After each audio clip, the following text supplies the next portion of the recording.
This conference will now be recorded.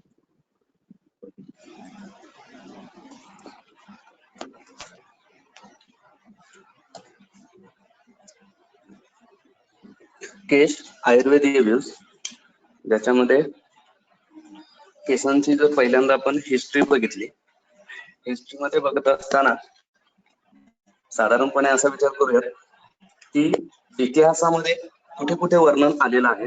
तर याची सुरुवात झालेली आहे वेद काळापासून. अथर्व वेदामध्ये त्याची सुरुवातीला वर्णन केलेलं आहे. त्यानंतर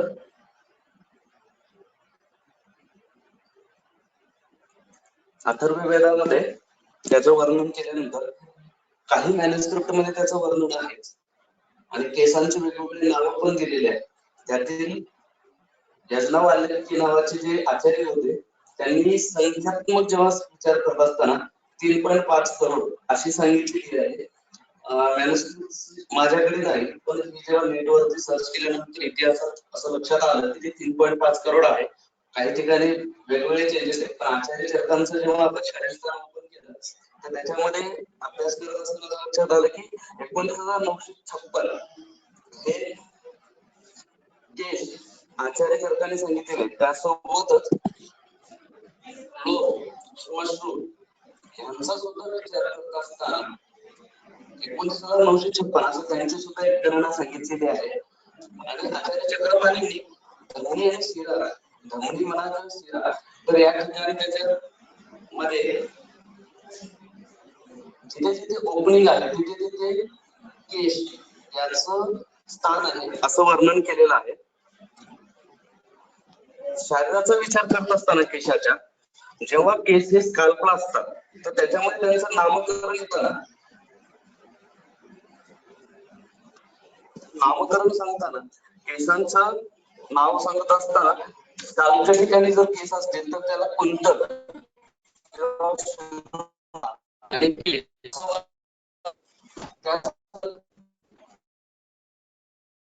जर केस बॉडीवर असतील तर त्याचं वर्णन आलेलं आहे. आयलॅशेसच्या ठिकाणी जर केस असतील तर त्यांना पक्ष्म म्हटलेलं आहे. मिशी किंवा दाढीच्या ठिकाणच्या केसांना श्मश्रू म्हटलेलं आहे. आयब्रोच्या ठिकाणी असलेल्या केसांना भ्रू म्हटलेलं आहे. जेनायटल एरिया किंवा आर्मपेटचा जो एरिया आहे त्याला व्यंजन असं म्हटलेलं आहे. जर हे शरीराचा विचार करत असताना स्थानानुसार जसं केसांचं महत्व आहे त्या स्थानाचं वर्णन करत असताना तिथे तिथे केसांचं वर्णन किंवा त्यांचे नाव बदलण्याचं कारण असं की जसं वाताचं चेंजेस होतात, जसं स्थान बदलतो आणि जसं त्याची नावं बदलतात, प्राण, अपान, समान, व्यान, उदान, हे जसे त्याचे स्थानानुसार नावं बदलली जातात किंवा कर्मानुसार नावं बदलतात, तसे ह्या केसांचे सुद्धा स्थानानुसार त्यांचं कर्म पण बदलतं आणि त्याच्यानुसार त्यांच्यामध्ये असणाऱ्या धातूचे चेंजेस पण आपल्याला दिसायला येतात.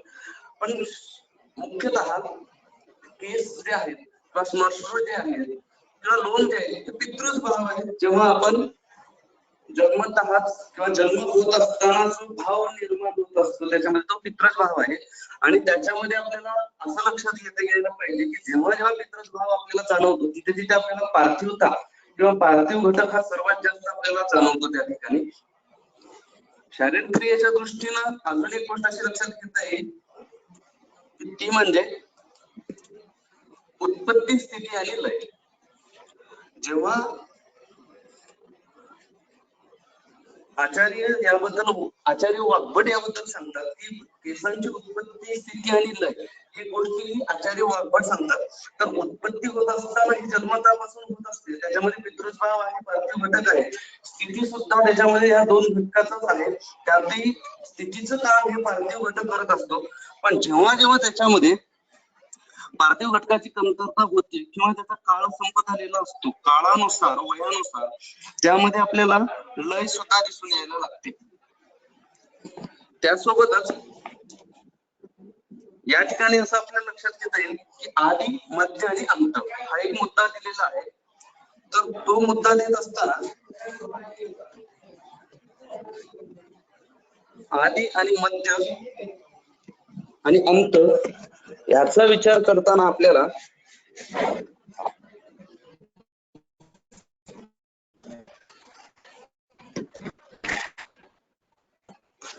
केस जर आपण असं समजूयात की केस हे आपल्या शरीरात असणारा असा घटक आहे की ज्याच्यामध्ये एक शरीर असं समजूयात केसांना असं, आणि असा विचार केल्यास तर आधी जी आहे केसांची जी सुरुवात आहे, मध्य आहे आणि अंत आहे. तर केसांची सुरुवात म्हणजे आपण असं या ठिकाणी असं लक्षात घेऊयात की त्याचे रूट्स, मध्य भाग शाफ्ट आणि अंत भाग जो आहे तो त्याचं टीप आहे. पण त्याच्यासोबतच अजून एक लक्षात घ्यायची गोष्ट म्हणजे जेव्हा आपल्या शरीरामध्ये डोक्यांचा जो भाग आहे, सहजासहजी आपण काय करतो वैद्य लोक हे मॅक्झिमम तर आपण चिकित्सा करत असताना डोक्यांच्या केसाची जास्त करत असतो. फार कमी लोक येतात आपल्याकडे की जे म्हणतात की आम्हाला मिशीचे किंवा जे पुढचे जे केस आहेत त्यांची चिकित्सा करून द्या. फार कमी असतात की ज्यांना हातावरील जे केस आहेत ते सुद्धा घालवायचे असतात, अनवॉन्टेड हेअर्स घालवायचे असतात. तर त्याच्यामध्ये आपल्या क्रियाशरीनुसार केसांची उत्पत्ती जी सांगितलेली आहे ती बाळामध्ये जे आहे ते 7व्या महिन्यामध्ये काही आचार्य सांगतात आणि काही आचार्य जे आहेत ते 6व्या महिन्यामध्ये सांगतात आणि काही आचार्य जे आहेत ते 4थ्या महिन्यात सुद्धा सांगतात. तर ती उत्पत्ती होत असताना सगळ्यात महत्वाचा घटक कोणता असतो की जो आपण बऱ्याच वेळा काय करतो की बऱ्याच वेळा आपली चिकित्सेचा विचार करत असताना आपण आहार रसाचा विचार केसांच्या बाबतीत करत नाही. म्हणजे काही करत नाही याच्या मागचं कारण असं की आपलं पहिल्यांदा लक्ष जातं की अस्थिमज्जेवर जातं. अस्थिमज्जातून उत्पत्ती आहे म्हणून आपण त्याच्यावर ट्रीटमेंट द्यायला लागतो. पण कोणत्याही मलाची असेल किंवा धातूची उत्पत्ती जी असेल ती आहार रसातूनच होत असते. ज्याचे आहार चेंजेस होतात त्यावेळेस जेव्हा आहार सेवन केल्यानंतर धातू पोषण होतं हे आपल्याला माहिती आहे. त्यातलं पहिलं धातू जे आहे ते रसाचा धातू आहे आणि त्या रसाच्या धातूचं पोषण झाल्यानंतर रसनिर्मिती व्यवस्थित झाल्यानंतर त्याच्यापासून जी मल निर्मिती होते ती कफाची होत असते. तसंच जेव्हा नेक्स्ट धातू होतो तो रक्ताचा होतो. रक्तापासून जेव्हा पित्ताची निर्मिती होते अशा पद्धतीने आपण जेव्हा पुढे जातो तर मेदाच्या नंतर जी अस्थि धातू आहे त्या अस्थि धातू पासून मल निर्मिती होत असताना केसांची आणि नखाची निर्मिती ग्रंथकारांनी सांगितलेली आहे. पण ह्या सोबतच जेव्हा आपण असा विचार करतो की ह्यामध्ये सुद्धा उपधातूची निर्मिती होत असताना तर तो कोणता उपधातू आहे की ज्याची निर्मिती कोणत्या धातूपासून असते? केस हा उपधातू हा मज्जेचा आहे. मज्जा उपधातूपासून त्याची निर्मिती होते. आहार रसावर आपण जेवढा कॉन्सन्ट्रेशन करू तेवढा आपल्याला चिकित्सेमध्ये अजून चांगला फायदा होतो. कारण रस ज्याचा व्यवस्थित आहे, आहार रस ज्याचा व्यवस्थित आहे त्याचे केस सुद्धा तुकतुकीत आणि व्यवस्थित आपल्याला दिसून येतात. काही प्रकृतीनुसार जेव्हा केसांचा विचार करतो आपण तर वाताच्या प्रकृतीचे जे लोक असतात त्यांचे जे केसांचा रंग जो असतो तो धूसर असतो. जे आंघोळ केल्यानंतर तेल लावल्यानंतर जरी तेल लावलेलं असेल आणि काही वेळ जर ते दुपारपर्यंत जर ते उन्हात गेलेले असतील किंवा बाहेर काम करत असतील तर थोड्या वेळा त्यांच्या केसांचा रंग हा धूसर यायला लागतो. म्हणजे हे प्रकृतीस्थ असणारे जे केस आहेत. म्हणजे आपल्याकडे जेव्हा रुग्ण येतो तेव्हा रुग्णाची प्रकृती बघत असताना अजून सगळ्यात सोपं जर आपल्याला प्रकृती जाणून घ्यायची असेल तर ते त्याच्या केस बघून आपल्याला लगेच लक्षात येईल की त्याच्या केसाला असणारा धूसर कलर हा आपल्याला त्याच्या वाताच्या प्रकृतीचे लक्षण दर्शायला लागते. घरी सुद्धा जेव्हा आपण आंघोळ केल्यानंतर आता अनुभवू शकतो आपण की काही वेळा जे आंघोळ केल्यानंतर सुद्धा तेल लावलंच नाही आणि 12-1 पर्यंत जेव्हा बघतो किंवा थोड्या वेळानंतर बघतो तेव्हा ते कोरडेपणा आलेला असतो.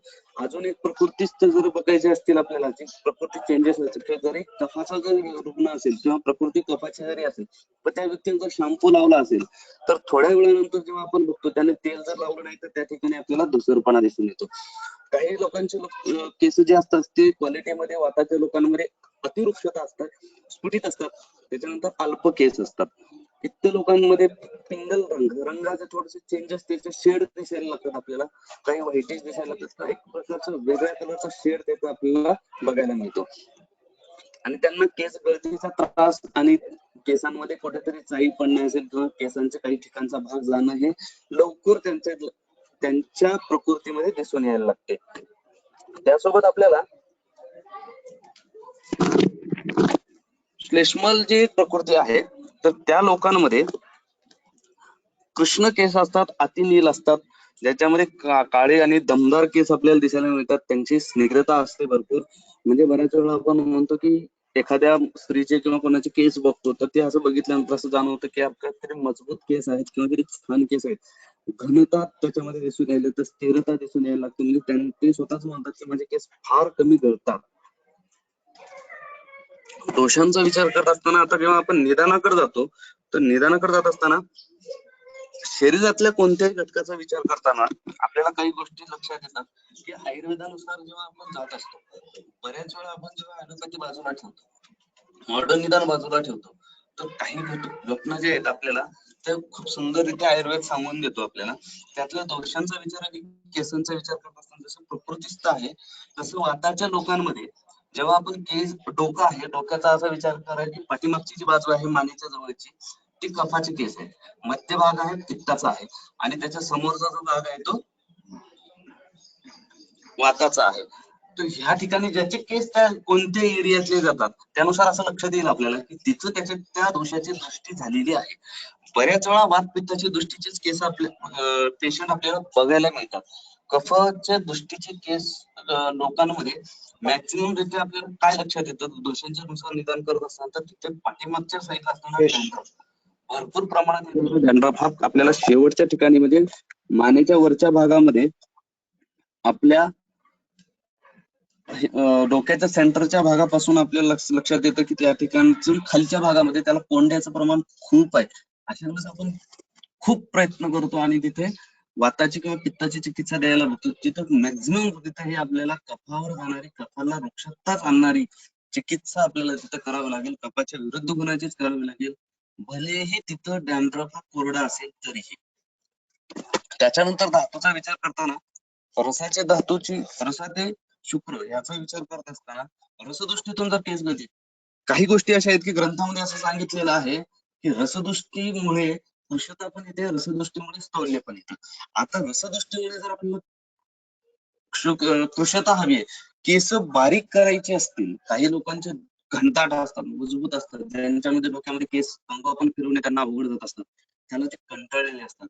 अजून कुठे येतं प्रमेहाच्या रुग्णामध्ये जटिल भावता जाणवलेली असते, तर तिथं रसदृष्टी सुद्धा असं लक्षात घेऊन आपण त्या ठिकाणी रसदृष्टीच्या लोकांमध्ये जेव्हा केस पातळ करायचे तिथे सुद्धा रसाची चिकित्सा करायची, आणि केसांना घट्टपणा आणायचा तर तिथे सुद्धा मजबूती आणायची, जाडं आणायचे, स्थौल्य आणायचं, केसांमध्ये स्थौल्य उत्पन्न करायचं. माणसाच्या शरीरात जसं आपण स्थौल्य उत्पन्न करतो तसं केसांमध्ये सुद्धा स्थौल्य उत्पन्न करता येतं. तर त्या प्रकारचे आपल्याला स्थौल्यता उत्पन्न करण्यासाठी म्हणून रसायनावर जावं लागतं. रक्तापासून पोषण मिळतं, पण नेर इंद्रियत्व असल्यामुळे केसांमध्ये हे रक्ताचे शेड्स समोरच्या भागामध्ये आपल्याला दिसायला लागतात, पण तिथं त्याचं रक्ताची जी जीवाची स्थिती आहे ती फक्त त्या केसांच्या मुळाच्या ठिकाणी असते, समोरच्या ठिकाणी नसते. तर कारण जर रक्ताची जीवाची स्थिती जर पुढच्या साईडला असते तर आपण कोणीच नाव्याच्या दुकानात गेलो नसतो रक्त वाहणार म्हणून. तर रक्ताच्या जीवाची स्थिती जी आहे ती केसांच्या मुळाला आहे. जेव्हा आपण केस उपटतो आणि जीवाची स्थिती आपल्याला लक्षात येते, वेदना होतात. काही वेळा बऱ्याच जणांना तिथे ठिकाणी सुद्धा आपल्याला रक्त दिसायला लागतं जेव्हा आपण काही वेळांचे केस जोरात उपटतो. तर आणि बऱ्याच वेळा आपल्याला विधकर्म करताना सुद्धा हे लक्षात येतं. त्यानंतर मांसाचा विचार करत असताना, मांस धातूचा विचार करताना काय बाबी लक्षात घ्यावी लागतात, तर मांस धातूचा विचार करताना मांसात असणारी जी त्याचं जे लेपन करणार आहे, केसांना लेपन कोण करू शकतं, तर मांस धातू चांगल्या प्रकारचं करू शकतं. की जेव्हा मांसाचा बिघाड होतो तर तिथली लेपन ही जी कंडिशन आहे केसांची ती गेलेली आहे. म्हणजे केसांना जेव्हा हात लावतो ते खरबडीतपणा लागतो, तो तुकतुकीतपणा नसतो.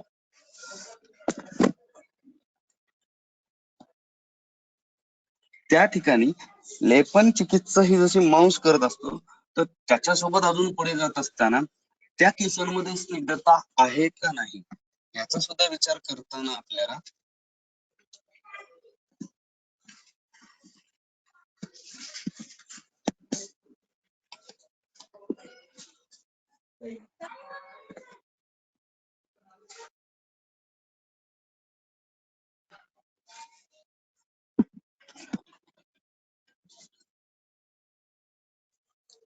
मांसावर जेव्हा आपण मेदावर जेव्हा जातो तर मेद हा मॅक्झिमम काय काम करतो तर स्नेहाचं काम करतो.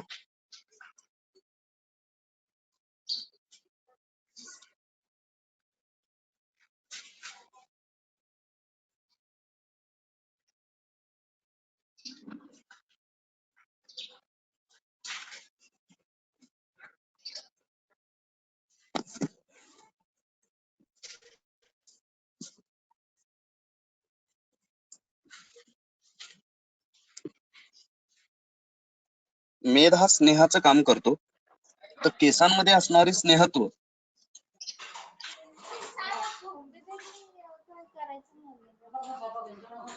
केसांमधलं असणारे जे स्नेहत्व आहे तर ते कोण काम करतं तर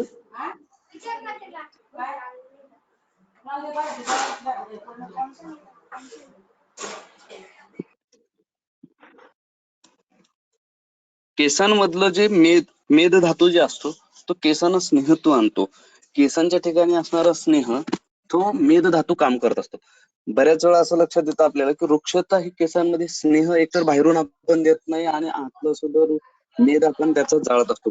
म्हणून एक लक्षात येतं की मेदाचा क्षय झाला आणि केस गळती होते, म्हणजे वजन कमी झालं आणि केस गळती आमची वाढली असे म्हणणारे सुद्धा काही लोक आहेत.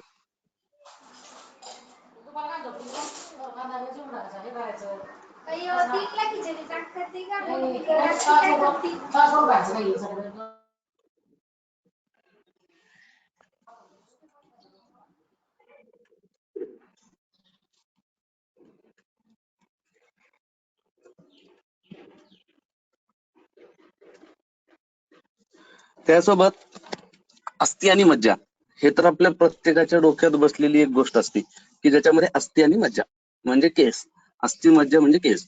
तर अस्थिचं सुद्धा जे आहे तर केसांना धारण करण्याचं काम जसं अस्थि करतो, पण त्या धारणेला पुरण देण्याचं काम ही मज्जा करत असते.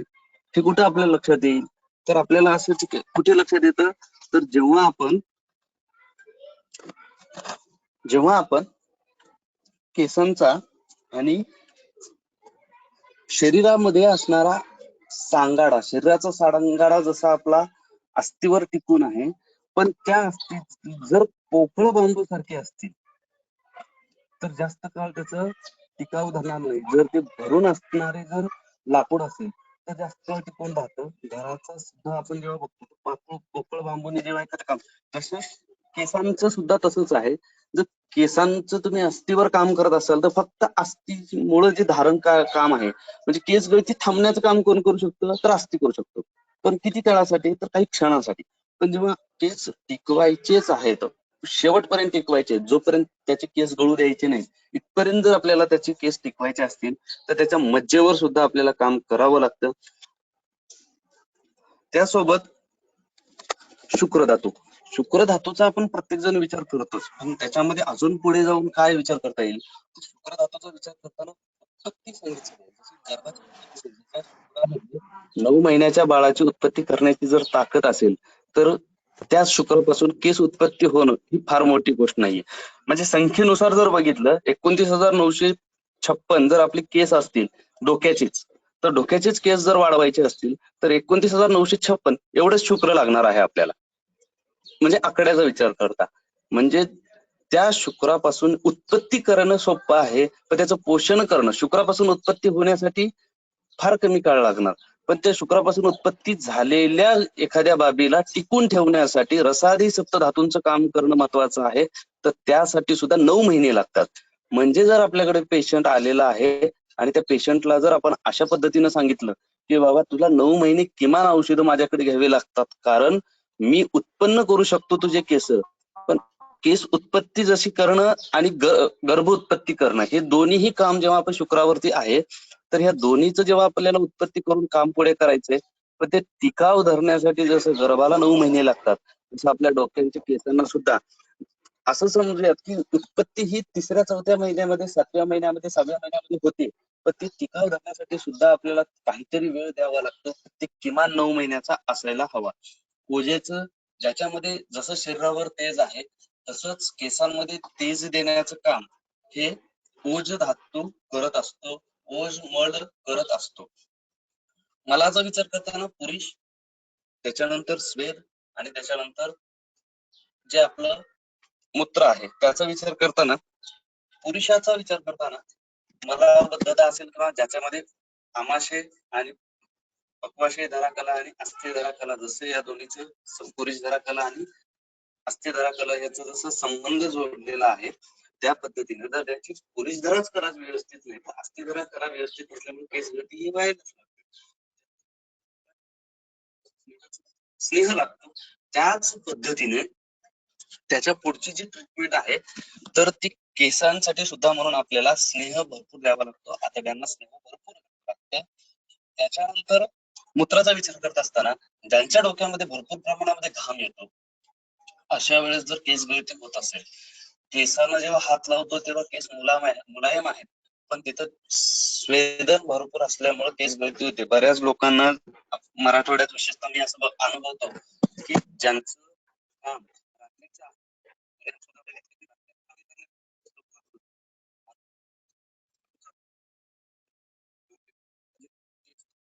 की जे सतत अभ्यास करत असतात पण ते अभ्यास करताना गरजेचा विचारही करत नाहीत, अशांचे केस सुद्धा लवकर गळतात. आणि अजून एक आपल्याला बघतो की जे हेल्मेट धारण करतात, हेल्मेट घाम येतो त्याच्यामुळे सुद्धा केस गळती होते. हेल्मेटमुळे जर केस गळत असतील तर त्या ठिकाणी आपल्याला मूत्राला औषधी जर दिली तर केस गळती थांबते. कारण आपण स्वेदाचा आणि मूत्राचा जो संबंध आहे ज्याप्रमाणे हिवाळ्यात आणि पावसाळ्यात आपल्याला बघायला तशा पद्धतीने जर मूत्रल द्रव्य दिली तर केस गळती जी आहे जी स्वेदामुळे आहे ती थांबायला लागते. त्याच्यानंतर उपधातू हा मज्जेचा आहे, धातुमल हा अस्थिचा आहे. स्वेदाचा सुद्धा तोच विचार आहे. अजून काय विचार करायला पाहिजे जेव्हा निदानाच्या बाबतीत आपण विचार करतो तर ते एजचा फॅक्टर जो आहे तो त्याचा विचार करायलाच हवा. लहान लेकरांमध्ये केस गळत आहेत पण लहान लेकरांमध्ये केस गळण्याचं कारण काय आहे, जरी वयाने जरी लहान असतील तरी सुद्धा बुद्धीने किंवा बऱ्याच गोष्टीने हे मोठे झालेले असतात. शाण्यासारखं बोलतोय जे आपल्याकडे जीवन आलेली आहे हे मोठ्या माणसासारखं बोलायला लागतोय. म्हणजेच काय झालं की त्याची बौद्धिक पातळी जशी वाढलेली आहे म्हणजे त्याच्यामध्ये काय झालं फास्ट झाली, लवकर झाली. तरुणांमध्ये फक्त गोष्ट घडायला लागते. आपल्याला बऱ्याच मुलांची केस जेव्हा तर काही जणांची केस म्हणजे त्याची उष्णता गेलेली असते केसांमध्ये आपल्याला पांढरटपणा दिसतो.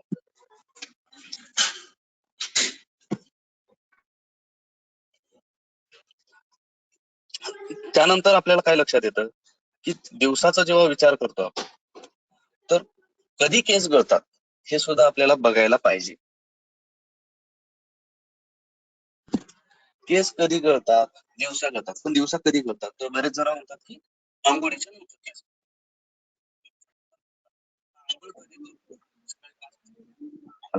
3 वाजता उठून करतो का 8 वाजता करतो का 9 वाजता करतो का 10 वाजता करतो का 11-12 वाजता करतो, म्हणजे तू कफाच्या काळात आंघोळ करतोय म्हणून केस गळतायत का पित्ताच्या काळात तू आंघोळ करतोय म्हणून केस गळतायत का कफाच्या वाताच्या काळामध्ये तू आंघोळ करतोय म्हणून केस गळतायत. रात्रीला जर केस गळत असतील तर रात्री कधी गळतात, 8 ते 10च्या दरम्यान केस गळतायत का रात्रीच्या वेळेला तू 11-12 वाजता झोपतोय म्हणून केस गळतायत, तू सकाळी सकाळी झोपतोय म्हणून तेव्हा तुला पिलोवरती उठल्यानंतर लगेच केस गळती दिसते. तर केस गळती कधी दिसते याचा सुद्धा आपल्याला विचार करत असताना दिवसाचा आणि रात्रीचा विचार करायला पाहिजे. त्याच्यामुळे आपल्याला काय लक्षात येईल की ते दोषांचा विचार पहिल्यांदा लक्षात येतो आणि ते दोषांची दृष्टी कुठपर्यंत गेलेली आहे, कोणत्या धातूपर्यंत गेलेली आहे, कोणत्या मनापर्यंत गेलेली आहे, त्या दोषाने दुष्यत्व कोणाकोणाला निर्माण केलेलं आहे. जेवणाच्या वेळेमध्ये सुद्धा आपण लक्षात घेऊ शकतो की जेवणाची वेळ आणि केस गळतीची वेळ, बऱ्याच जणांचं बघा स्वयंपाक करण्याची वेळ आहे आणि स्वयंपाक करताना केस गळतात. तर स्वयंपाक करताना केस गळती जी आहे तर तुमचा स्वयंपाकाचा वेळ कोणता आहे, स्वयंपाक करण्याचा वेळ कोणता आहे आणि त्याच्यासोबतच केस गळतीचा वेळ कोणती आहे याचा सुद्धा विचार करायला पाहिजे. रात्रीच्या वेळेला स्वयंपाक करताना केस गळतायत का ते बघणे आणि दुपारच्या वेळेला 1-2च्या दरम्यान जर भगिनी जर जेवण करत असेल तर अन्नामध्ये जर केस गळती दिसत असेल तर त्याच्यामध्ये असणारी पित्ताची दृष्टी आहे का कफाची दृष्टी आहे याचा सुद्धा आपल्याला विचार करायला हवा. अग्नीचा विचार करत असताना अग्नी सुद्धा अग्नी कोणत्या पद्धतीचा आहे त्यानुसार त्याच्यामध्ये केस गळती आपल्याला दिसून येते.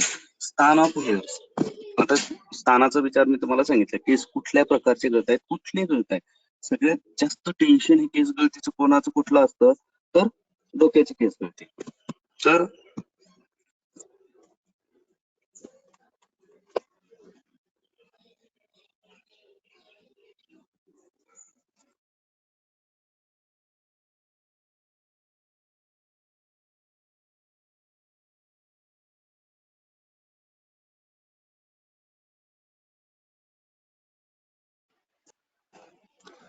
त्याच्यासोबत ऋतूचा विचार, कोणत्या ऋतूत सर्वात जास्त केस गळतात याचा सुद्धा आपल्याला विचार करावा लागेल की कोणत्या ऋतूत जास्त केस गळत आहेत.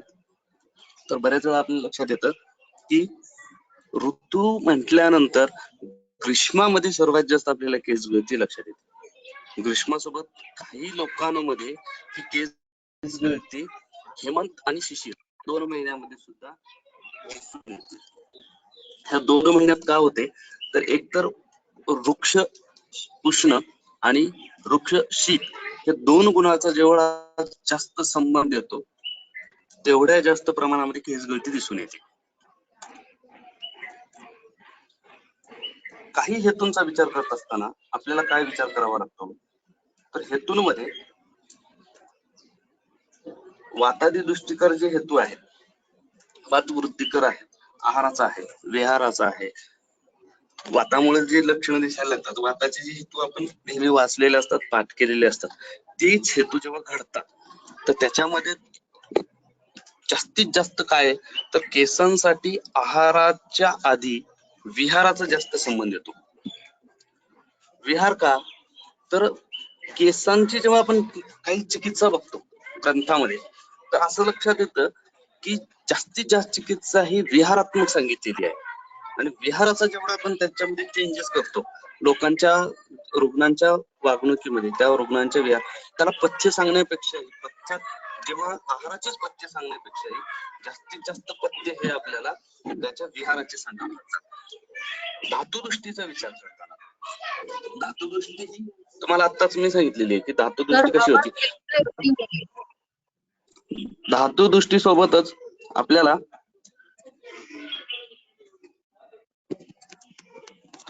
धातुदृष्टी सोबत स्रोतस दृष्टीचा सुद्धा विचार करावा लागतो.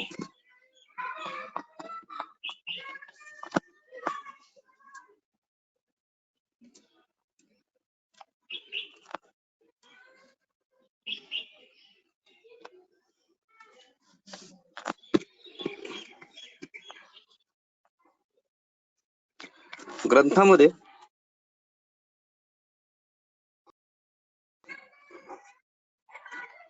एक गोष्ट सांगितलेली आहे की जी केशग्न म्हणून सांगितलेली आहे ती म्हणजे शमीफल आहारात्मक.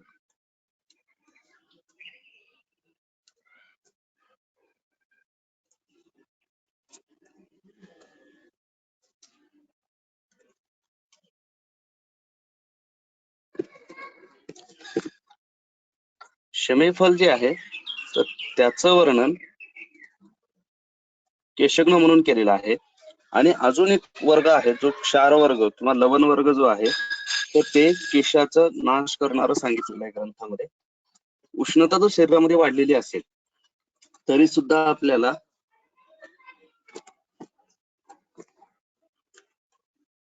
केसांच्या गळती हे दिसून यायला लागते, केसांचे विकार दिसायला लागतात. रक्तदृष्टीजन्य आहार काही व्याधी आहेत ज्याच्यामध्ये मॅक्सिमम व्याधीमध्ये आतापर्यंत सापडलेल्या व्याधीमध्ये 2 सापडलेले आहेत की केस गळतीसाठी मुख्य हेतू जे आहेत तर ज्वर आणि कुष्ठ आहे. ज्वर मुक्तीच्या लक्षणामध्ये शिरकंडू सांगितलंय आणि तो जेव्हा बघतो तेव्हा आपल्याला लक्षात येतं की तिथं कोंडा झालेला आहे.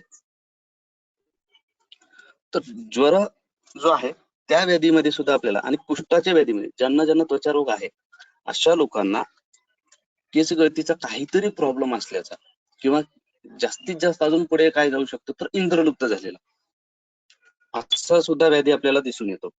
कृमिकर आहार, कृमिकर आहार जो आहे त्याच्याने सुद्धा केस गळती आपल्याला दिसून येते. ज्यांना कृमी आहेत अशा लोकांमध्ये आपल्याला त्याचे हेतू सापडायला लागतात.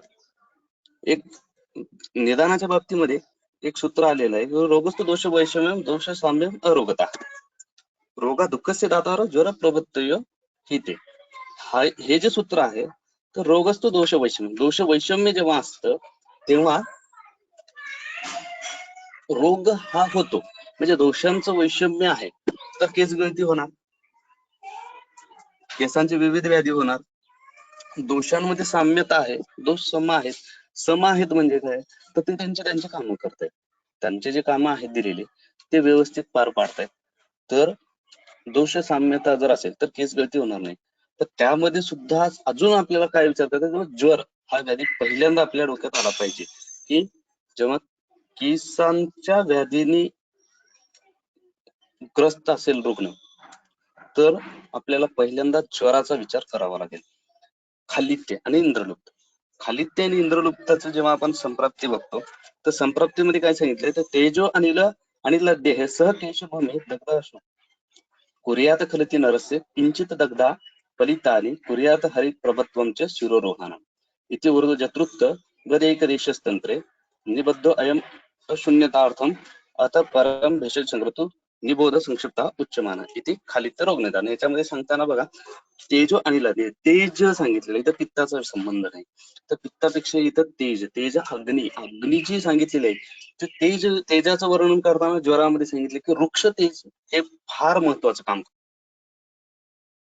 वृक्ष तेज जे आहे ज्वरातलं तर तेज जर अनिला सोबत असेल आणि त्याने जर काम करताना जर केशभूमीत गेला, ज्या ठिकाणी केस आहेत विशेषतः कोणते तर ऊर्ध्वजत्रुत, ऊर्ध्वजत्रुत म्हणल्यानंतर आपण दाढीचे, मिशीचे आणि डोक्याचे केस ह्याचा विचार करून तर त्या ठिकाणी गेल्यानंतर दग्धा आशु कुर्यात खलती नरस, त्या ठिकाणी असणारा पटकन किती फार लवकर जे की आपल्याला लक्षात पण येत नाही म्हणून, आणि केस गळती होताना एकदम पटकन पूर्ण जात नाही.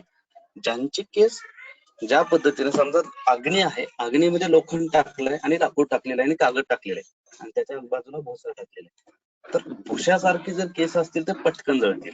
त्याच्यानंतर कागदासारखी केस जाडीला असतील तर ते लवकर गळतील, त्याच्यानंतर जळतील. त्याच्यानंतर लाकडासारखा जो भाग आहे त्यात बांबू असेल तर थोडासा उशिरा गळेल पण चांगला जळायला लागेल. लाकूड सारखा असेल नाही, लोखंडासारखे जर केस असतील मजबूत सगळे धातून युक्त तर त्यांची तप्तता आपल्याला लक्षात येईल, त्यांची गळती होणार नाही पण त्या ठिकाणी असणारा दाह वेदना ही लक्षण आपल्याला त्यांना ओढल्यानंतर आपल्याला जाणवायला लागेल. त्याच्यानंतर जर नाहीच जळाली, समजा केस गळतच नाहीये तर पांढरे व्हायला लागतात, जे की लोखंडासारखी जर वस्तू असेल तर त्यामध्ये जी आपल्याला जाणवणारी गोष्ट आहे तर ती म्हणजे त्या ठिकाणी असणारे पलित, ते पालित्य जे आहे तर खालित्याच्या अगोदरही मग तिथं जर खालित्य होऊ नाही शकलं तर मग पालित्य होऊन बसतं. अजून काय तर केस गळतीमध्ये लवणनित्या, लवणनित्या जी गोष्ट सांगितलेली आहे ती गर्भिणीमध्ये सांगितलेली की जर गर्भिणीने लवण नित्य केलेलं आहे, भरपूर मीठ खाते, क्षाराचं प्रमाण भरपूर आहे, भरपूर प्रमाणामध्ये पाणीपुरी खाते, अशा सगळ्या गोष्टी भरपूर खाते, तिला लिमिट नाही आणि रोजच खाते, तर अशा वेळेस केस गळती सोबतच काय होतं तर सुरकुत्या यायला लागतात, पांढरेपणा. ज्या लेकरांमध्ये आपल्याला जे दिसतं ना हे कमी वेळात म्हातारेपण दिसणं हे आपल्याला बऱ्याच ठिकाणी दिसतं, बऱ्याच वेळेला आपल्याला जाणवतं. तर कमी वयात म्हातारपण दिसणं जाणवणं हे जे आहे तर हे मीठ खाणाऱ्या लोकांमध्ये नित्य दिसतं. जरी ते गर्भिणीमध्ये सूत्र सांगितलेलं आहे, शारीरस्थानातलं जरी सूत्र असेल तरी सुद्धा आपण चिकित्सेच्या दृष्टीनं आपण तिथं जर ऍप्लिकेशन करू शकलो तर अजून चांगल्या पद्धतीने आपल्याच चिकित्सेला अजून त्याचा फायदा होतो.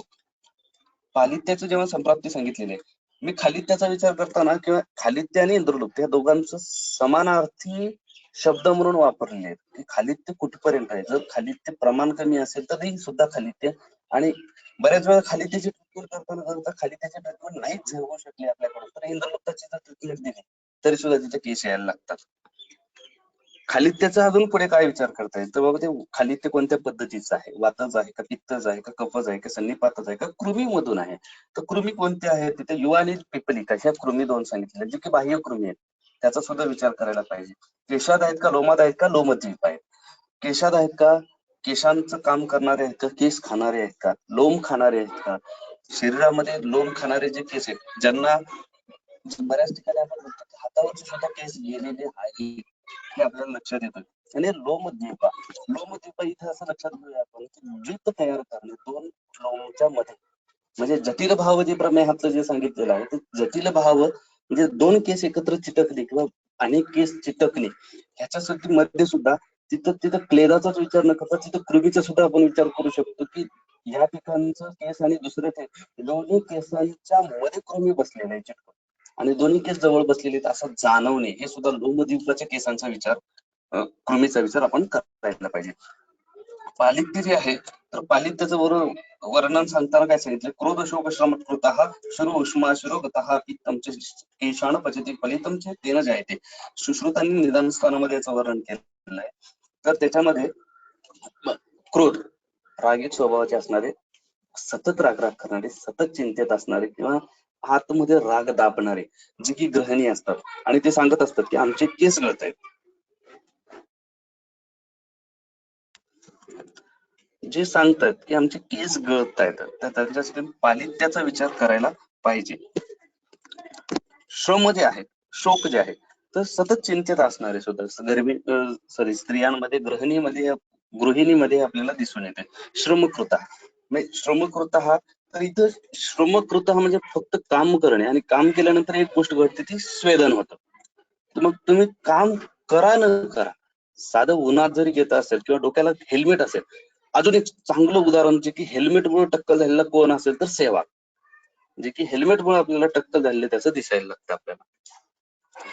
शरीर उष्मा शिरोगता, शरीराची उष्णता आहे जी शिरोगत जाते आणि त्याच्यामुळे काय होतं तर केसांच्या ठिकाणी असणार त्या केसांचं पचन होतं आणि ते पांढरे व्हायला लागतात आणि ती जर सतत पांढरे व्हायला लागली आणि तिथं समजा जर ती मजबूती कमी असेल त्या केसांची तर मग खाली ते दिसायला लागतं.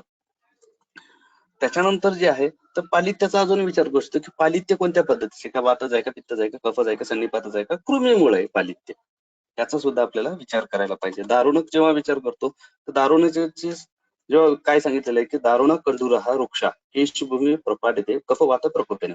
दारुणक जे आहे तर कफवाताच्या प्रकोपामुळे होत हे असं आपल्याला सांगितलेलं आहे.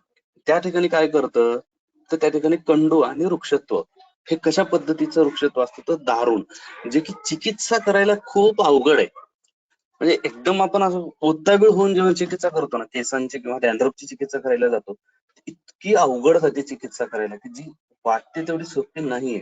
म्हणून नावात सुद्धा त्यांचं आपल्याला दारुणत्व जाणवतं, त्याच्यात कष्ट साध्यत्व जाणवतं की इतकी मेहनत घ्यावी लागते त्याचा कोंडा जाण्यासाठी सुद्धा पेशंटचा, इतकं सहजासहजी जात नाही.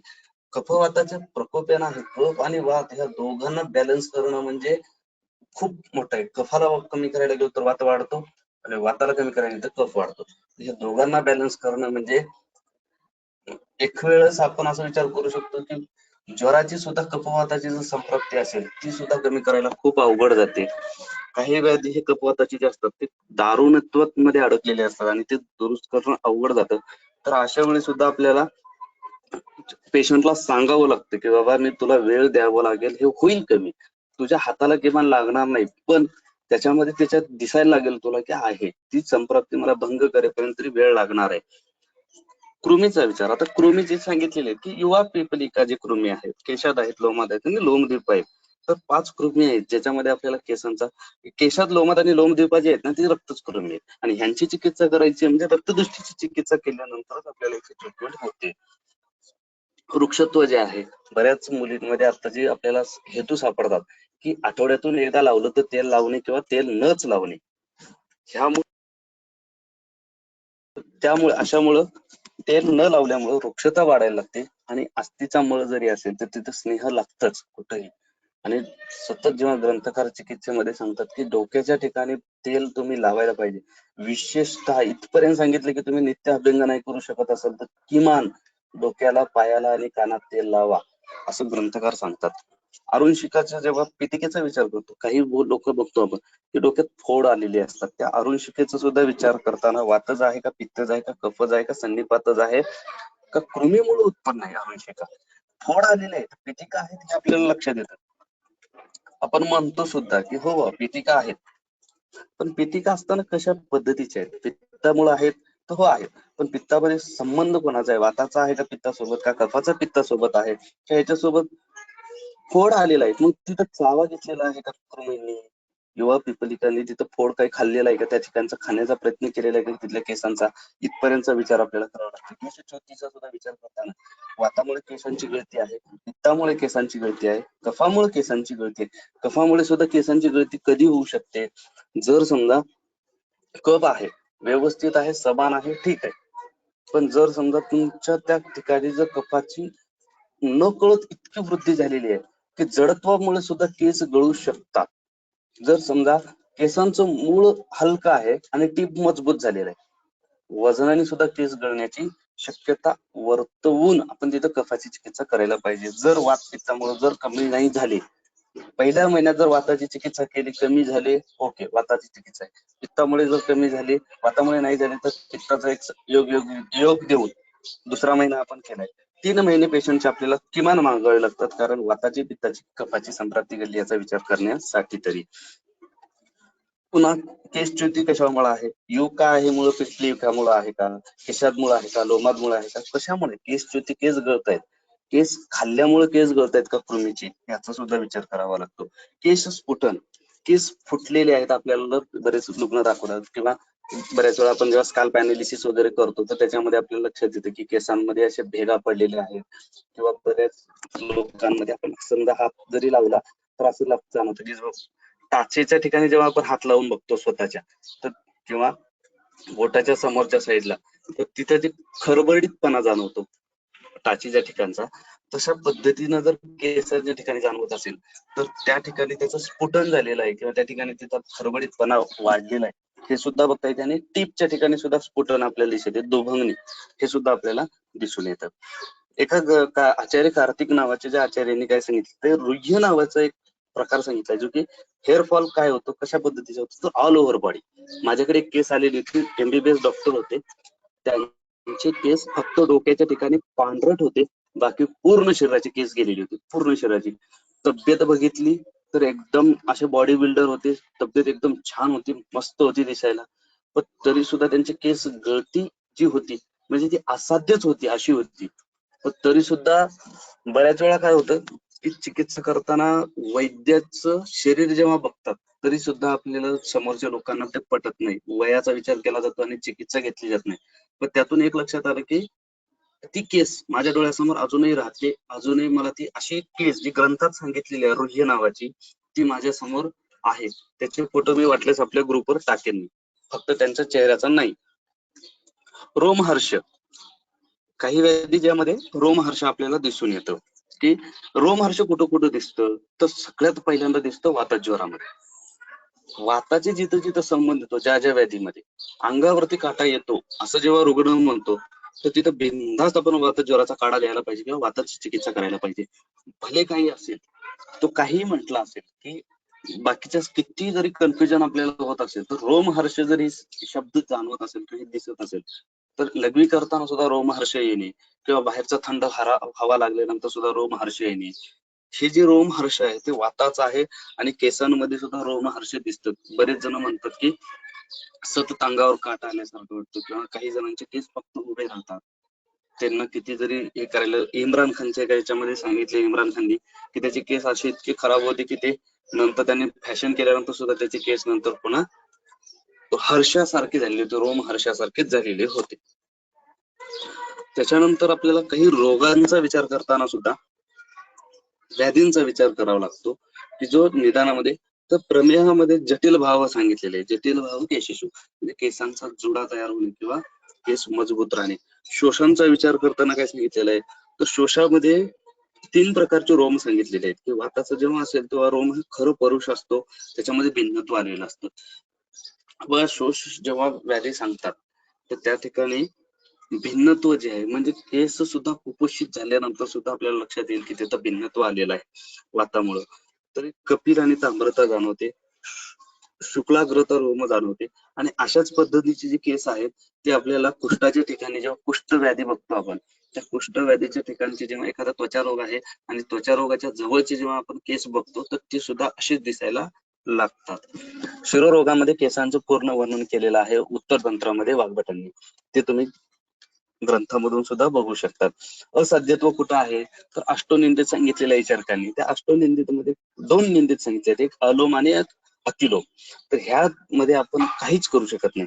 जर ते जन्मताच असतील तर जन्मता असणाऱ्या केसांमध्ये आपल्याला काही करता येणार नाही जर ते अलोम असतील किंवा अतिलोम असतील. पण जर ते जन्मानंतर झालेले असतील तर त्याच्यावर आपल्याला एक विचार करता येऊ शकतो. आता एक सगळ्यात आपल्या जिव्हाळ्याचा प्रश्न भाग म्हणजे चिकित्सेचा भाग. तर मी चिकित्सा करताना 2 पद्धतीचा विचार करतो, ज्याच्यामध्ये एक शमन चिकित्सा आणि एक शोधन चिकित्सा. माझ्याकडे शमनासाठी येणारे लोक जे असतात, चिकित्सेसाठी येणारे लोकांमध्ये 5 प्रकार पडतात. तर एक म्हणतात माझे केस टिकले पाहिजेत, फक्त संवर्धन करून द्या. माझे केस ओके, माझ्या केसांना काहीच झालेलं नाही, पण मला संवर्धन करायचं त्याचं. माझ्या केसांना काहीच करायचं नाहीये, जसे आहेत तसे फक्त टिका. बऱ्याच वेळा काय म्हणतात, साहेब गेलेले गेले, आहेत ते टिकवा. ती जी म्हणजे संवर्धन, ही एक चिकित्सा आहे आपल्याला. दुसरी चिकित्सा आहे संजनन, ज्याच्यामध्ये आपल्याला निर्मिती करायची आहे, त्याची केसांची निर्मिती करायची. आमच्याकडे सगळं आहे, तर केसच नाहीयेत. माझ्याकडे सगळं आहे. असे बरेच आपल्याला लोक फिल्म इंडस्ट्री मधले दिसतात की ज्यांना संजनन करावं लागतं, बाहेरच्या पद्धतीने करण्यात जातात. काही लोकांचे केस असतात पण त्यांचे काय असतं की त्यांचं म्हणणं असतं की आमचे केस वाढतात, पण ते केस वाढल्यानंतर एकदम असे पातळ जाणवतात, त्यांचं पोषण नाहीये. तर ते पोषण करण्याची चिकित्सा आपल्याला दिली जाते. वर्धन करण्यासाठी सुद्धा काही लोक येतात आणि रंजन करण्यासाठी, म्हणजे काळ्याचे पांढरे असतील, पांढऱ्याचे काळे असतील किंवा काही कशाही पद्धतीची करायची असतील तरी सुद्धा आपल्याकडे करता आलं पाहिजे, येऊ शकतं. त्याच्यामध्ये 2 सहजासहजी पांढऱ्याचे काळे करणे हेच लोक बघतात. अजून काय बघतात तर आता संवर्धन करायचे. तर ग्रंथामध्ये एक सांगितलेले की तुमचे केस जर गळू द्यायचे नसतील तर तुम्हाला वमन ही चिकित्सा करायला पाहिजे. जर मला माझे केस टिकवायचे असतील तर वमन ही चिकित्सा शोधनामध्ये करावीच लागते. मला जर संजनन करायचे, नवीन केस तयार करायचे तर विरेचन मला हे उपक्रम करावंच लागतं. मग तुम्ही कसंही विरेचन करा, लघु करा, अल्प करा, मध्यम करा, का तीक्ष्ण द्या, पण विरेचन हे द्यावंच लागतं, विरेचन करावंच लागतं. पोषण करायचे मला केसांचं, माझे केस आहेत व्यवस्थित आहेत पण केसांची वाढ होत नाही, अशा वेळी नस्य हे उपक्रम करायचा आहे. वर्धन करायचं असेल आपल्याला केसांचं तर तिथं बस्ती चिकित्सा आहे. बस्ती चिकित्सेने वर्धन हे होतच. वर्धन करण्यामध्ये बस्ती चिकित्सा काय काम करते तर वाताचं तुम्ही जे वात वाढलेला आहे तर तो तुम्ही तिथं शांत करता बस्तीने. आणि जे वाताचं मुख्य काम आहे, जे कोणत्याही ठिकाणी त्याची निर्मिती करणे, हे शुक्र जेव्हा जसं निर्मिती करतो आणि त्याच्या पुढे त्याचं व्यवस्थित वर्धन करण्याचं, गर्भाची निर्मिती कोण करतं, गर्भ उत्पादक भाव कोण आहे, तर भले जरी शुक्र असेल तरी सुद्धा त्या शुक्रापासून निर्मित झालेला 9 महिन्याचा गर्भ टिकवणे आणि त्याची वाढ करणे हे कोण करत असतं तर वात करतं. आणि तो जर व्यवस्थित नाही झाला तर ग्रंथामध्ये सांगितलेलं आहे, पाय वेगळे होणार, 2 हात 2 पाय होऊ शकतात किंवा पायांमध्ये काही व्यंग निर्माण होऊ शकतं, केसांमध्ये व्यंग निर्माण होतं, डोळ्यांमध्ये व्यंग दिसतं, अपंग होऊ शकतं. हे जे पंगत्व आहे तर त्याची चिकित्सा ते होऊ नये आणि वात व्यवस्थित काम करावं म्हणून बसते चिकित्सा. आणि रंजनाची जेव्हा चिकित्सा करायची आपल्याला, रंग बदलायचा असेल, त्याचा पांढऱ्याचा काळा जर करायचा असेल तर रक्तमोक्षणी चिकित्सा आपल्याला करावी लागते. उपक्रमामध्ये कोणते उपक्रम देऊ शकतो तर मुर्दा तेलम. मुर्दा तेलम हे सांगितले की डोक्याच्या ठिकाणी तेल हे असलंच पाहिजे. हे धारा जर तुम्ही डोक्याच्या ठिकाणी केस असतील तर 2 पद्धती सांगितल्या जातात. एक तर खाली ते पाली ते होणार नाही डोक्याच्या ठिकाणी केस असल्यानंतर. त्याच्यानंतर अजून काय होईल की डोकं दुखी जी प्रॉब्लेम असतात, किती बोलल्यानंतर किंवा काही केल्यानंतर तो एक प्रॉब्लेम पूर्ण कमी होतो. आणि केस, डोकं हे मूळ आहे, त्याच्यामुळं मुळाला जर तुम्ही तेल जर तेल टाकलं तर पूर्ण शरीरामध्ये सुद्धा त्याची तरतरी दिसून येते.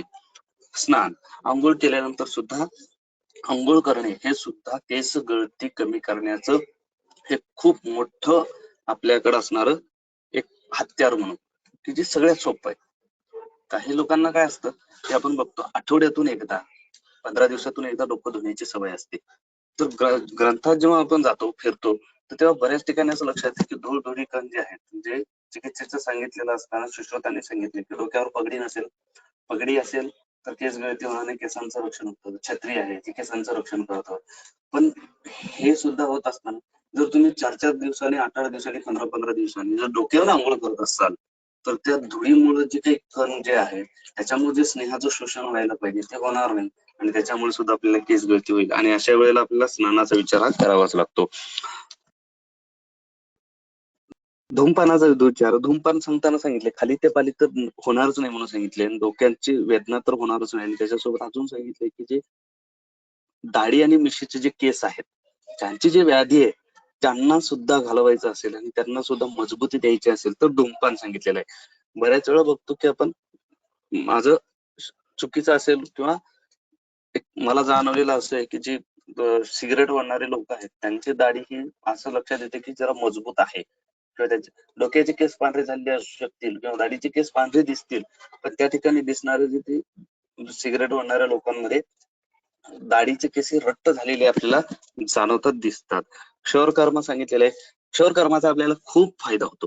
ज्या लोकांमध्ये आपल्याला केस गळतायत, खूप गळतायत म्हणजे ते आपण थांबवू शकत नाही, मग थांबवायचे कशाला प्रयत्न करायचं? जर बांध फुटलेला आहे तर पूर्ण फुटू द्या ना, जाऊ द्या ना पूर्ण, म्हणजे नंतर पुढचा बांध बांधताना व्यवस्थित तरी बांधू शकतो. असा विचार करून क्षौरकर्म म्हणजे पूर्ण वस्तारा करणे, वस्तारा करून टक्कल करणे, टक्कल करून मग आहेत त्या रूटला व्यवस्थित जपणे आणि त्या जपलेल्या रूट पासून एक व्यवस्थित छानपैकी आपल्याला निर्माण करणारे केस आपण निर्माण करू शकतो. केश प्रसाधनी जे सांगितलेले कंगवा आहे, कंगव्याचे वेगवेगळे प्रकार आहेत. जुने जे एका ठिकाणी म्युझियम मध्ये गेल्यानंतर आपल्याला बऱ्याच ठिकाणी दिसतं सुद्धा, कोल्हापूरच्या म्युझियम मध्ये वगैरे, की तिथे हत्तीच्या दातापासून तयार केलेले कंगवे होते. तर ते कंगवे जे आहेत तर त्या कंगव्याचा विचार करा, हत्तीच्या दातापासून निर्माण केलेला जर कंगवा असेल, दातापासून म्हणजे दात हे मळ आहेत, अस्थिचं मळ आहेत, म्हणजे इनडायरेक्टली तुम्ही काय करताय त्याला एक पोषणच देताय घर्षण करून. स्नेह तर जसं दिलं जातं तसंच एक प्रकारचं त्याला पण पोषण देतो. फायबरचे कंगवे जे आहेत त्याच्यामुळे सुद्धा केस गळती होऊ शकते. जास्त प्रमाणामध्ये वारंवार विंचरणारे जे लोक असतात त्यांचे लवकर केस गळू शकतात. शिरोलेप, शिरोलेप चिकित्सेचा सगळ्यात मोठा हातखंडा असणारी गोष्ट आहे की ज्यामध्ये तुम्ही जेव्हा केशद्रव्यांचा लेप देऊ, पुढे पुढे येईलच लेप केशद्रव्य, तर ते केशद्रव्यांचा आपण जेव्हा लेप देतो तेव्हा सुद्धा आपल्याला केस गळतीमध्ये कमी झालेले. लेप म्हणजे काय तर एक प्रकारचं आपलं खत आहे, ज्या खतामुळे त्या केसांच्या मुळीचं आपण छान प्रकारे तिथं आपण पोषण करत असतो. सेंद्रिय खत समजू आपण. शिरोधारा, शिरोधारा जी आहे ज्याच्यामध्ये जर समजा एखादा रुग्ण आहे जो मी काहीच करू शकत नाही असं म्हणतोय, त्याला तुम्ही धारा देऊ शकता. पण धारा देताना जे आपण पारंपरिक पद्धतीची जी धारा देतो ना, की 1 लिटर तेल किंवा 2 लिटर तेल ठेवतो आणि सतत धारा देतो. मग एक साधी गोष्ट आहे, जर माझ्या एखाद्या झाडाला जर मी अति प्रमाणात पाणी देऊ लागलो तर त्या पाण्यामुळे सुद्धा तिथं ते झाड वाळू शकू शकतं किंवा जे सतत करू शकतो 7-7 दिवस देतोय ना, भरपूर देतोय म्हणजे पाणी कमीच पडू नये, तर तसं नाही द्यायला पाहिजे. तर शिरोधारा देत असताना सुद्धा 7 दिवसाची शिरोधारा न देता 15 दिवसाची, महिन्याची शिरोधारा जरी आपण ओपीडीत नाही करू शकलो तर किमान त्याला घरी कशी करायची हे सांगून आपण तिथं ती देऊ शकतो, ज्याच्याकरून आपल्याला ठिबक सिंचन होईल आणि त्याच्यातून आपल्याला केश वृद्धी जे भाव आपल्याला हवाय तो होईल. जसं गर्भोत्पत्तीकर भाव आहे तसंच केश वृद्धिकर, गर्भ उत्पत्तीकर भावासारखेच केश उत्पत्तीकर भाव समजून अशी ट्रीटमेंट करू शकतो. शिरोपिचू, जर समजा एखादा आहे करूच शकत नाही बाबा, धार करू शकत नाही, काही करू शकत नाही, तेलात कापसाचा बुडव किंवा एक मस्तपैकी त्याचं इथे तयार कर आणि ते डोक्यावर ते धारण कर आणि बांधून टाक आणि तसाच शांत राहा एक 10-15 मिनिटं आणि कालांतराने ते काढून धुवून टाक किंवा डोकं धुवून घे. उष्णेष्का जे आपली पगडी आहे बघा, आता काही गोष्टी अशा आहेत की पूर्वीची पगडी ही कॉटन पासून बनवलेली होती की ज्याच्यामध्ये वस्त्र जे होते ते पूर्णतः कॉटनचे होते आणि आता काय केलं जातं की टोपी घातली जाते की ज्याच्यामध्ये नायलॉन असतं. पुन्हा अजून काय केलं जातं तर त्याच्या पुढचा भाग म्हणजे हेल्मेट घातलं जातं ज्याच्यामध्ये पुन्हा गरमी होती आणि त्याच्यामध्ये शोषणाचा, म्हणजे पूर्वी पगडी जी होती जी घाम शोषणारी होती, कॉटन हा घाम शोषणारा होता, घाम तिथे येतच नव्हता. घाम म्हणजे आपण आपले आजोबा बघतो त्यांना बघितल्यानंतर डोक्याला केस आहे ते लक्षात येतं आणि जे ग्रंथात सांगितले की घाम येतो, मग तो घाम जातो कुठं, तर त्या कॉटनच्या याच्यामध्ये शोषला जातो, जेणेकरून काय होतं की जेवढं पाहिजे तेवढा घाम राहील. आणि त्या घामातून सुद्धा, घाम हे मळ आहे, मळातून अजून पोषण होतं. मलातून जर पोषण होत असेल त्या केसांचं तर उत्तमच आहे. त्याच्यानंतर एक काही केस आहेत, जेणेकरून ही माझी पहिली केस आहे की जी मी चिकित्सेला सुरुवात करत असताना पहिल्यांदा आलेली केस आहे. हैदराबादची केस होती. यांच्या याच्यामध्ये पूर्ण जी जेव्हा जागा बघतो ती झूम करून जर तुम्ही बघाल तर उजव्या साईडची जी डाव्या साईडचा जो फोटो आहे तर त्याच्यामध्ये काहीच केस नव्हते. त्यांनी हेअर ट्रान्सप्लांट साठी सुद्धा गेले होते. त्यांना सांगितलं गॅरंटी नाहीये होईलच म्हणून. तर जेव्हा आपण ट्रीटमेंट करायला लागलो तर 6 महिन्यामध्ये मला उजव्या साईडची जी रिझल्ट आहेत ते हेअर किटने मिळालेले होते. त्याच्यानंतर पुढचे काही केसेस आहेत ते अशाच पद्धतीचे आहेत, ज्याच्यामध्ये याच्यामध्ये तुम्हाला एक कॉमन गोष्ट दिसेल की जी तुम्ही जर माझे केसांची जे आता मी केस दाखवतोय तर याच्यामध्ये मी सर्वांची मुंडन केलेली आहेत. केस कट करायला सांगितलेले. केस कट करण्यामागचा माझा एक हेतू असतो की जेणेकरून मला ते पूर्णतः माझ्या अधिकारात येतात आणि किमान केस कट केले असल्यामुळं पेशंट किरकिर करत नाही की बाबा माझे केस वाढलेले नाहीत, माझे केस वाढत दिसलेली नाही, माझे केस अजून गळतायत. त्याच्यामुळं जवळपास काही स्त्रिया फक्त 1 ते 2च आहेत की ज्यांचे केस गळते बाबा हा हे तेल घ्या आणि याच्याने थांबतील, असे जे झाले त्यांचे थांबलेले. पण जास्तीत जास्त पुरुषांची जेव्हा ट्रीटमेंट केली आहे त्यांना मुंडन करून त्याची ट्रीटमेंट केल्यानंतर खूप चांगल्या प्रकारे त्यांचे रिझल्ट मिळालेले आहेत. हे डॉक्टरांची केस आहेत, जेणेकरून त्याच्यामध्ये आपल्याला त्याच्यात केसांमध्ये बदल झालेले आहेत. याच्यामध्ये सुद्धा हेअर किटच वापरली होती. काही 1-2 महिन्यामध्ये त्यांना रिझल्ट आले. आणि बऱ्याच वेळा लोक काय करतात की केस दिसतायत ना, चला ठीक आहे, केस दाट येत आहेत म्हणजे केस आलेले आहेत, केस आलेले आहेत, पण त्याच्या पुढची जी म्हणतोय की 9 महिन्यापर्यंत त्याचं पालन पोषण, गर्भ राहिला म्हणजे संपला असं नाही, तर त्याच्या पुढची जी ट्रीटमेंट असते गर्भ राहिल्यानंतरची ती ट्रीटमेंट घेणं फार महत्वाची असते. ही जी केस होती टिपिकल इतकी सुंदर होती की त्याचा हात, मी केसाला हात लावला आणि हातात उपटून येत होतं. मग त्याच्यातून मला शेतामध्ये जे ग्रीष्मातली जी उष्णता आहे की ज्याच्यामुळे केस जमीन अशी पूर्ण तडकलेली असते आणि त्याच्यामध्ये एखादा सहज आपण हातात धरतो आणि हातात उपटून येणारे जे वनस्पती असतात छोटे छोटे ते हातात जसे येतात लाकडासारखे,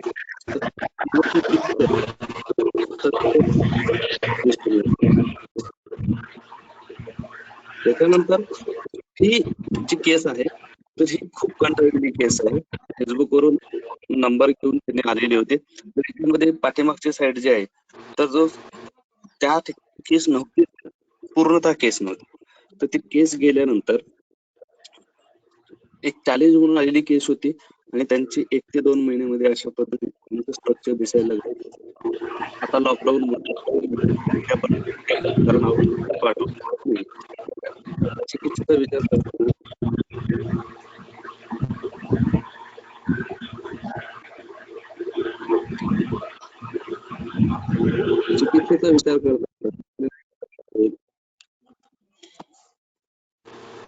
हे जे द्रव्य आहे त्याचा तुम्ही स्क्रीनशॉट घेऊ शकता. ह्या द्रव्यांचा, ही द्रव्य जी आहेत तर भावप्रकाशकारांना जेव्हा बघितलं जातं भावप्रकाश निगोष्टमध्ये तर एक मधुर रस आहे जो केश सांगितलेला. त्याच्यानंतर जे द्रव्य सांगितले आहेत आवळा, बेडा, एसटी काश्मीर अशा प्रकारचे जे द्रव्य आहेत तर या द्रव्यांमध्ये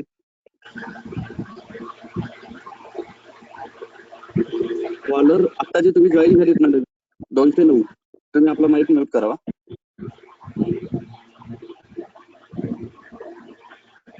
आपल्याला रिमूव्ह करता याचा अर्थ तुमचं माईक म्यूट नाही आहे समजून जा. ह्याच्यामधले जे आहे त्याच्यावरती बऱ्याच लोकांनी रिसर्च केला आणि त्यामध्ये त्यांना असं लक्षात आलं की हे केश म्हणून काम करतायत, हेअर वरती चांगल्या प्रकारचे काम करतायत. ह्याच्यामध्ये भृंगराज आहे, अभ्रक भस्म आहे, काशीस भस्म आहे, आविदुग्ध आहे, तिल आणि कर्ली. 16 द्रव्यांमध्ये 14 हे वनस्पती द्रव्य भावप्रकाशकारांनी केश सांगितलेले आहेत. केश हा मेन्शन झालेले आहे. त्याच्यातले आविदुग्ध जे आहे तर ते केश सांगितलेले आहे आणि एक भस्म आहे जे काशीस भस्म ते केश सांगितलेलं आहे. तर त्याच्यामध्ये पण पुन्हा आवळ्याचा उपयोग, भेड्याचा उपयोग, एसटीचा उपयोग, तर हे द्रव्य जे आहेत तर तुम्ही ह्या द्रव्यांचा आपण जेव्हा दोषानुसार भेद करतो आणि त्याचे कॉम्बिनेशन करतो तर त्याचे खूप छान रिझल्ट येतात.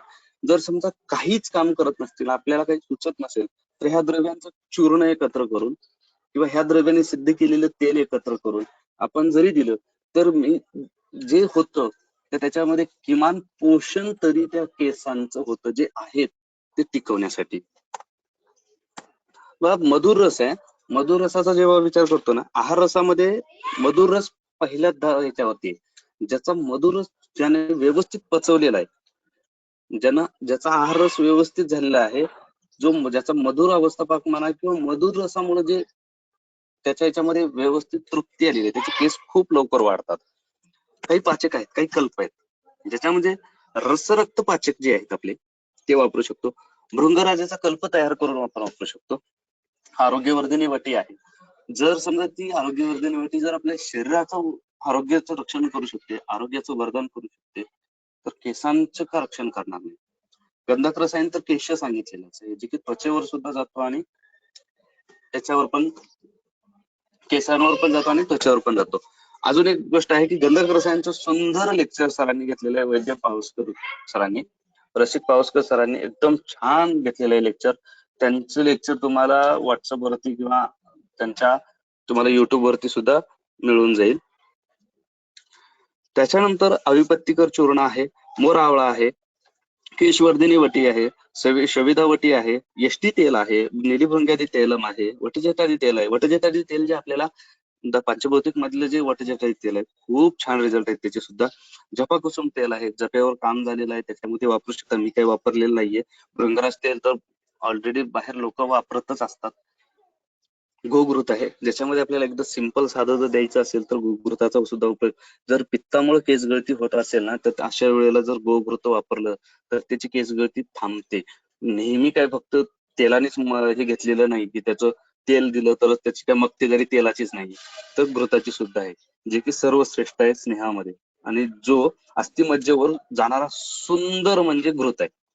आपण तेलाचा विचार करतो पण जास्तीत जास्त अस्थिमज्जेवर पटकन जाणवत घृत आहे. अणुतेल आहे, जे अणुतेलाची संप्रती जर चरकातून वाचली, त्याची अणुतेलाची फलश्रुती जर वाचली अणुतेलाची, तर ती इतकी छान दिलेली आहे की त्याच्यामध्ये केस गळती होणार नाही इथपर्यंत त्याचं वर्णन केलं आणि बाकीचे दिले आहेत. पंचकशाय तेल आहे, पंचकशाय तेलामध्ये अस्थिमज्जा पाचकांनी सिद्ध केलेलं तेल आहे ते. वटांकुर तेल आहे, फक्त वटांकुरापासून जर समजा वटांकुर सिद्ध न करता वटांकुर घ्यायचे आणि तीळ तेलामध्ये बुडवून ठेवून ते उन्हाला जर ठेवले तर त्याच्यापासून जे निर्मित तेल आहे ते वटांकुर तेल म्हणून आपण वापरू शकतो. फलत्रिकादी काढा आहे, जसं आरोग्यवर्धिनी आहे तशा पद्धतीनं. त्यासोबतच पार्थिव द्रव्य जे आहेत, काल एक प्रश्न आला होता की पार्थिव द्रव्याने आपण केस वृद्धी करू शकतो, तर हो करतो. पार्थिव द्रव्याचा वापर त्यांनी शारीरिक स्थानामध्ये पितृज भावाचीच आहे, तर त्या ठिकाणी पार्थिव द्रव्याचा वापर करून ज्या द्रव्यांमध्ये पार्थिवत्व भरपूर आहे त्याच्यातला अजून एक पार्थिवाचा विचार करा, पद्मकिट्टा जे आहे, तर ते पद्मकिट्टाचा उपयोग करून सुद्धा आपण केशाचं वर्धन करू शकतो. अस्थिपोषक वटी मिळते, त्याचाही वापर करू शकतो. जी मी हेअर किट वापरतो म्हणून सांगितले होते, त्या हेअर किट मध्ये जे हे 2 चूर्ण आहेत, गोटी गोटी केशी द्रव्य जे मागचे दिले आहेत त्यांचंच कॉम्बिनेशन करून ठेवलेलं आहे. सगळ्यात महत्वाचं मी ताप्यादी लोह हे वापरतो, जे ताप्यादी लोह पांडू मध्ये आलेलं आहे ते ताप्यादी लोह वापरतो. पुनर्नवादी लोहवटी जी आहे जी रामदेव बाबाची मिळते ते सुद्धा वापरतो. त्याच्यानंतर केशीय द्रव्याचं कॉम्बिनेशन करूनच, म्हणजे रुग्णाच्या नुसार जे आता तुम्हाला जे सांगितले की वाताचा पित्ताचा कपाचा त्याच्यानुसार विचार करून त्याचे कॉम्बिनेशन करून लेप तयार करतो. शिरो अभ्यंग तेल जे आहे, जे आंबलकाजी तेल जे मी वापरतो त्याच्यामध्ये आवळा आहे, बेड आहे, वटजट आहे, गोखरू आहे, निशा आणि यांनी सिद्ध तेल केंद्र तेल आहे. नस्याचं तेल आहे, त्याच्यामध्ये अणुतेल नस्य देतो किंवा त्याच्यानुसारच वेगवेगळे तेल वापरतो. केसांच्या मुळापासून आपल्या सर्वांचे आभार.